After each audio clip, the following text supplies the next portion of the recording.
Hi friends, I hope you all are doing well. And today I am back with another message on the ascension process.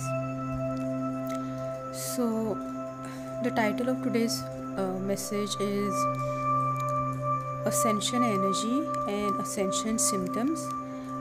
The central sun is rising. So, today's video is going to be about the Ketu transit that is happening in Gandanta from 3rd September to 11th October.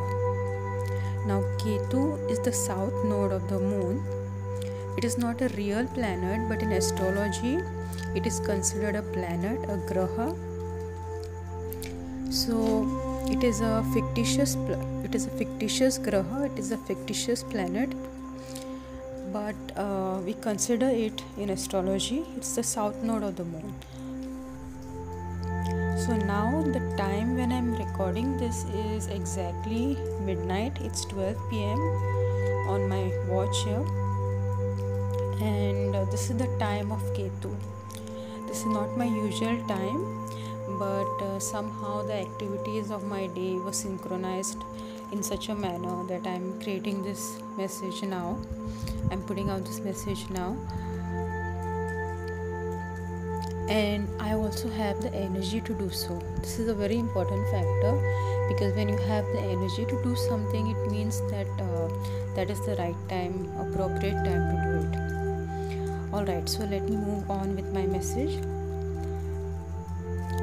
The Rahu Ketu axis is the Kundalini axis in one's chart.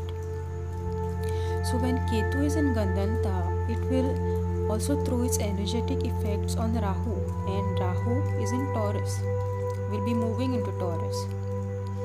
Rahu Ketu are both one entity, so when one part of the entity, that is Ketu, goes in Gandanta, it definitely Rahu will also give results. So Ketu represents the Kundalini rising from the Muladhara chakra, from the root chakra, and in Gandanta Gandant means karmic knot, and Ant means ending. So it is the ending of some deep karmic knot that you have. Now what kind of a knot? The knot is in the energetic flow, okay, in your unconscious mind, what we call blocks in our chakras. Okay, so that is the meaning of karmic knot. So this ascension energy is about releasing the karmic patterns which are holding us to the past. And holding us to the past means, due to these blockages, the past keeps repeating in the present moment, but we are unconscious about those patterns. Okay, since we don't know what our true nature is, we keep repeating the false patterns, thinking that that is who we are. Now there are different levels to the mind. I'm talking about the subconscious, unconscious mind. It's the same thing, two separate terms, subconscious, unconscious, but it is the same thing. So this Ketu transit, this ascension energy will bring up old patterns to be cleared. Old friendships, relationships may come up for assessment, and some old patterns have to be cleared perhaps in those relationships. Old wounds might also resurface for us to heal those issues and let go of the repeating karmic cycles. I also know that since I'm getting many downloads and DNA activations, the ascension process is entering its next phase on a personal and a collective level.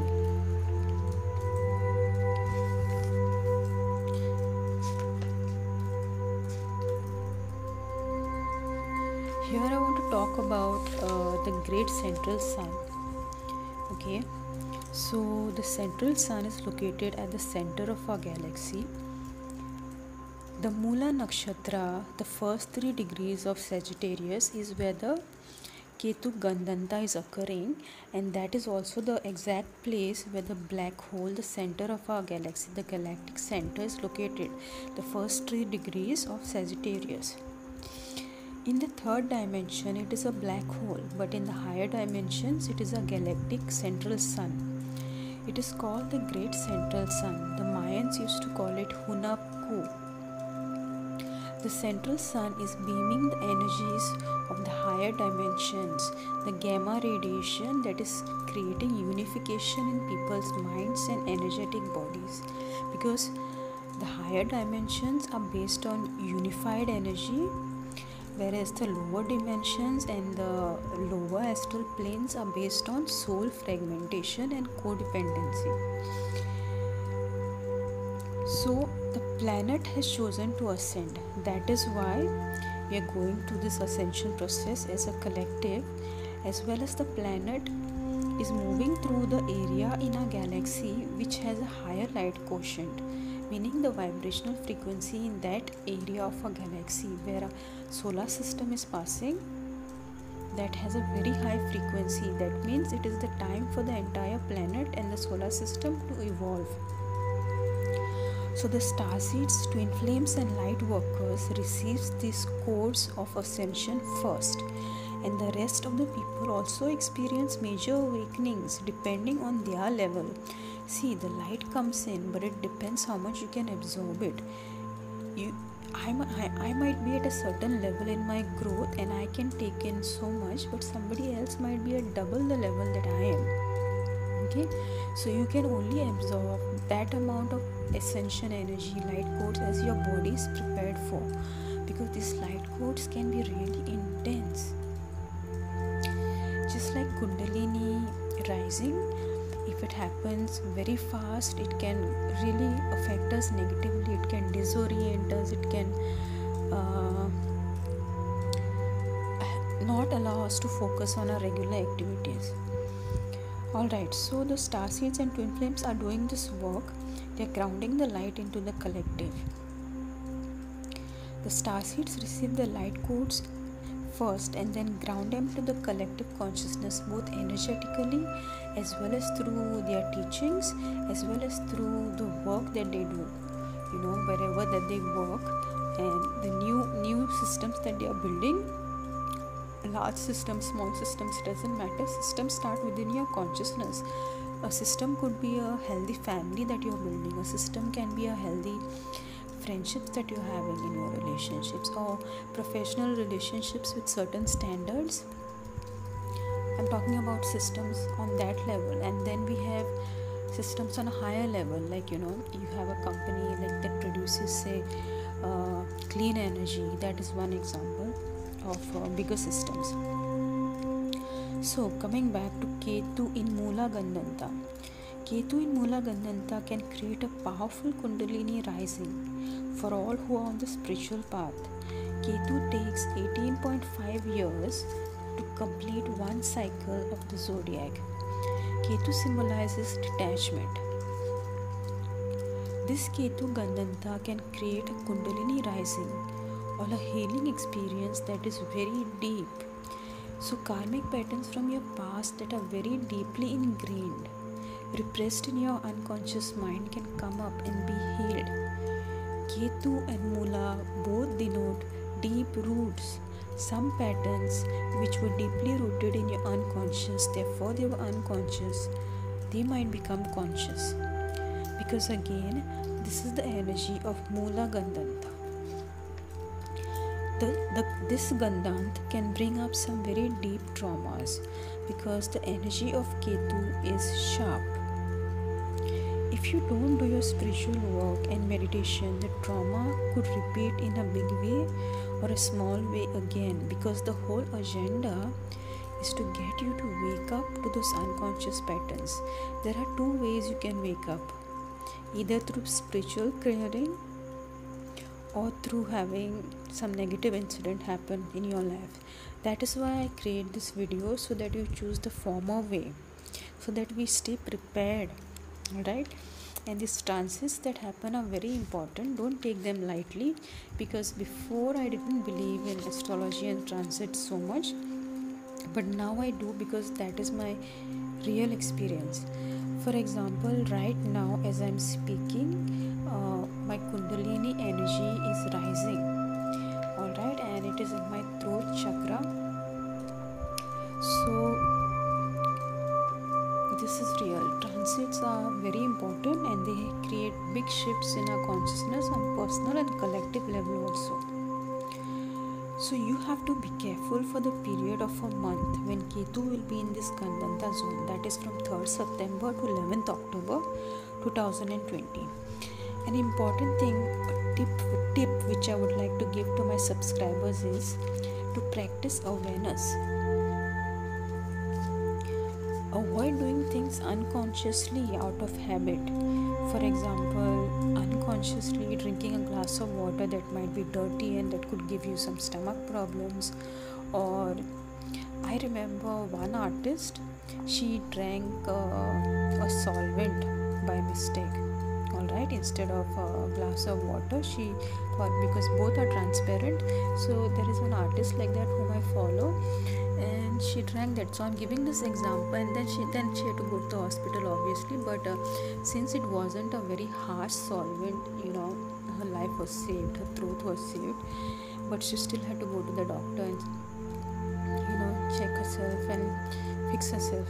So this is what I mean by being very careful, being very conscious, and the more you meditate, the more conscious you become, because the more you come in the present moment, and only when you're in present moment awareness you can be conscious, right?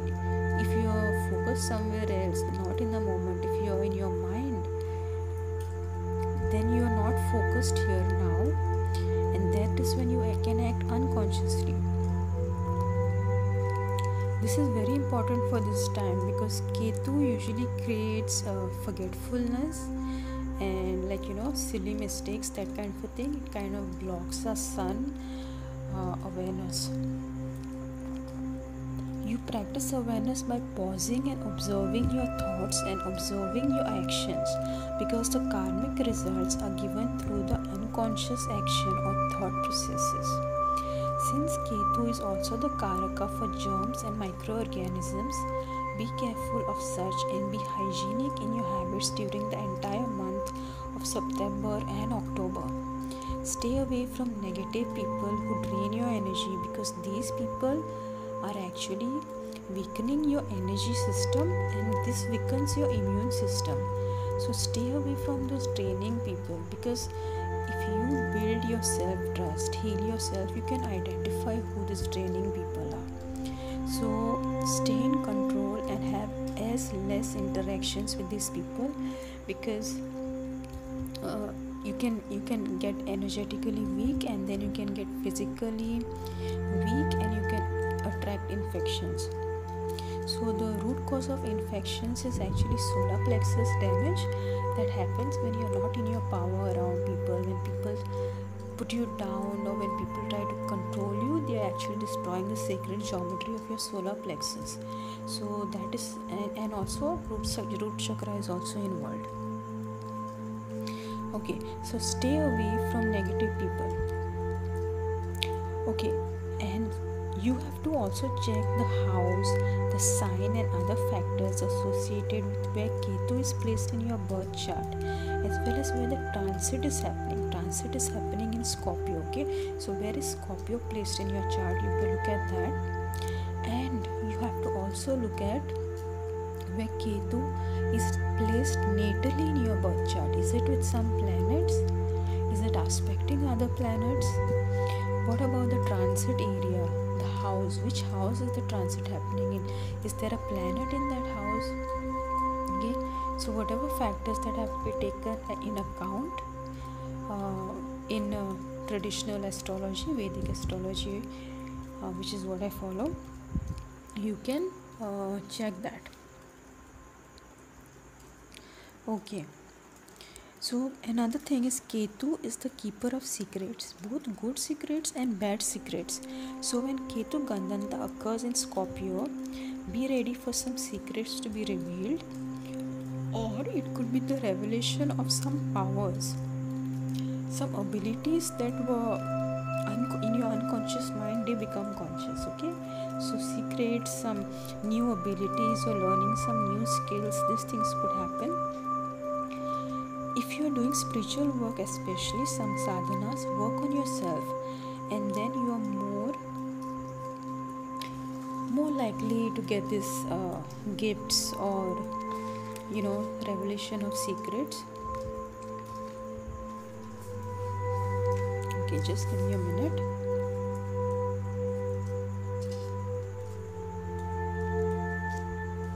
Yeah. Okay, so the main point is to stay aware during this transit. This transit of Ketu is a very intense time. See, in past few days we heard about the blast in Beirut, Lebanon, and as you might be knowing, Ketu is the Karaka of blast, okay, and explosions, okay, that is ruled by Ketu in astrology. So that is one aspect of the intense effect of Ketu on the collective. So during the last few days, my Kundalini has been rising, and I was feeling several ascension symptoms. Now I'm telling you about my ascension symptoms. I was receiving many downloads and DNA activations, which were helping me to release my attachment to my ancestry and all the false programming that the collective 3D matrix has programmed into us, so that I can embody my true self, which will help the ascension process. When anyone on the ascension path does their own karmic clearing, this also causes the ascension of their ancestors. The ascension symptoms that I was feeling were dizziness, racing thoughts, feeling ungrounded, sneezing, body pain, fatigue. This is because each ascension upgrade, each new upgrade causes you to release heavy tense energies from your physical body.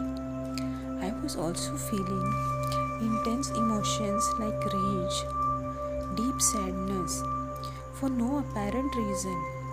But later on, when I kept meditating for the next few days, the reason became clear to me. So initially I just felt the emotions without knowing the reason behind them, and later on it became clear, the unconscious trauma patterns, they came up, they became clear. More of my unconscious became conscious. So if you're having such ascension symptoms, what you can do is, number one, take rest. It's very important as it assists your body system. 2, sea salt bath, Himalayan salt bath, Epsom salt baths are very helpful.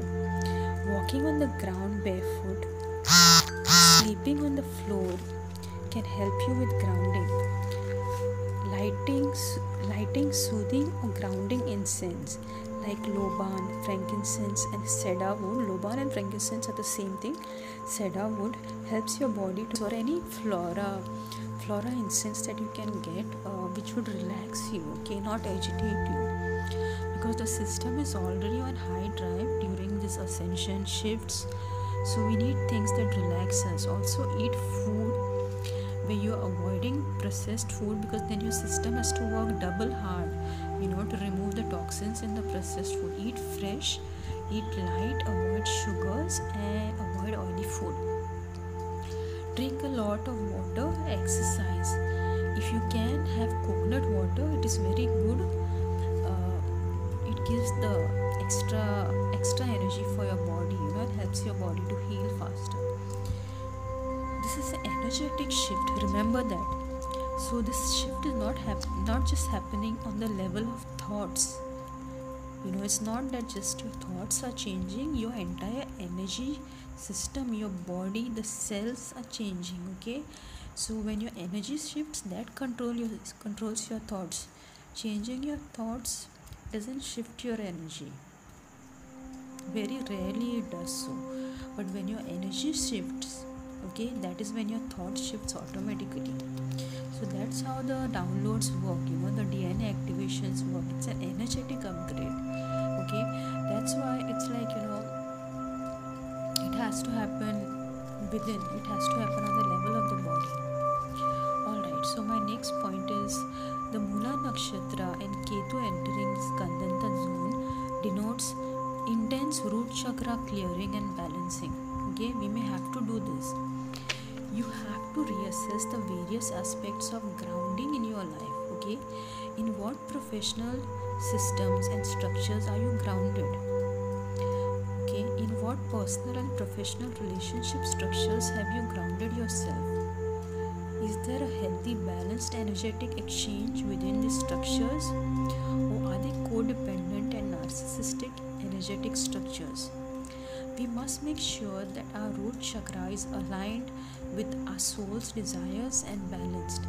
We must avoid creating polarity in our root chakra, which is an imbalanced energetic exchange with people, which creates karma.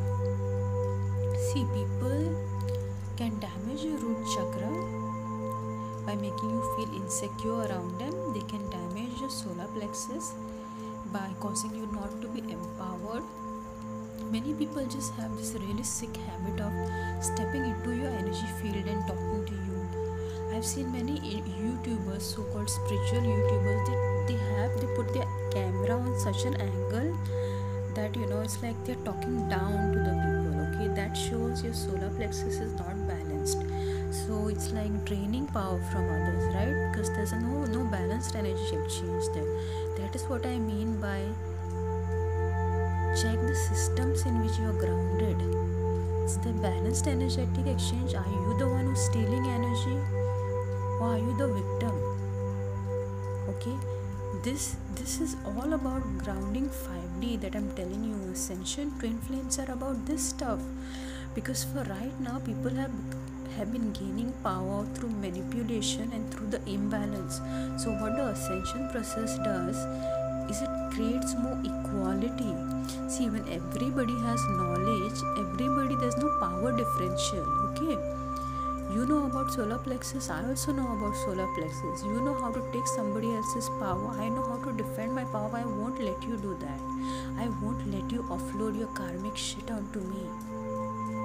Okay, so this is what I mean by balanced energetic exchanges. Coming back to my point here, so this time could be a time where you remove yourself from old systems and create new systems for your life.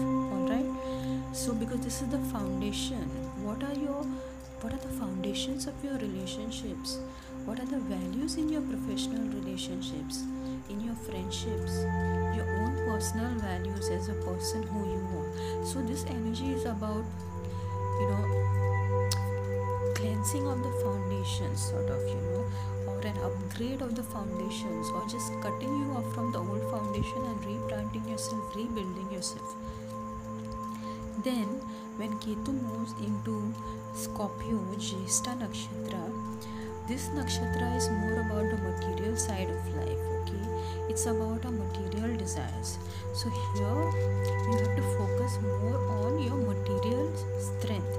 Okay, because root chakra is basically what kind of a chakra?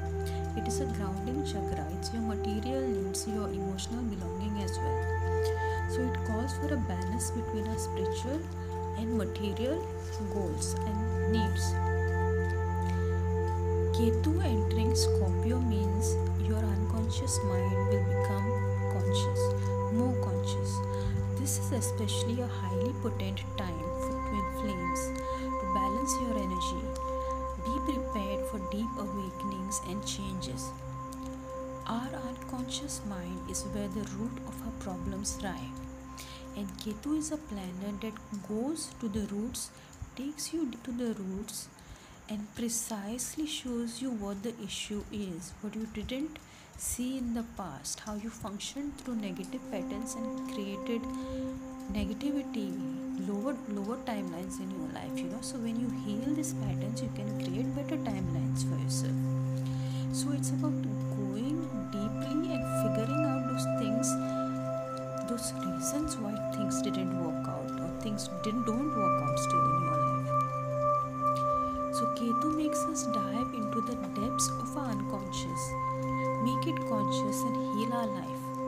Ketu denotes our past, which is stored in our unconscious mind, and it's also stored in our body, okay, in our energetic bodies and our physical bodies. And it affects the traumas, the past negative experiences, affects our nervous system, it affects our nadis. We have to look into and understand our past to heal our present.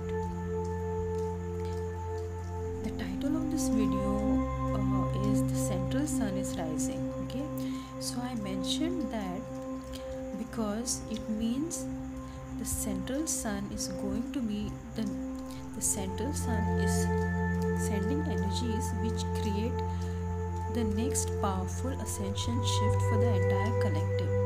Okay, so we have small shifts and we have big shifts. I feel that Ketu transit is a bigger shift. Okay, it's bigger than the Lionsgate portal that just happened in August, and it is happening from 3rd September to 11th October. Okay, the exact point where Ketu enters Scorpio is around 23rd September. So this is what I had to tell about the ascension energy for this transit. Okay, the ascension energy that I'm feeling, the downloads, the ascension symptoms, and how to ease the ascension symptoms.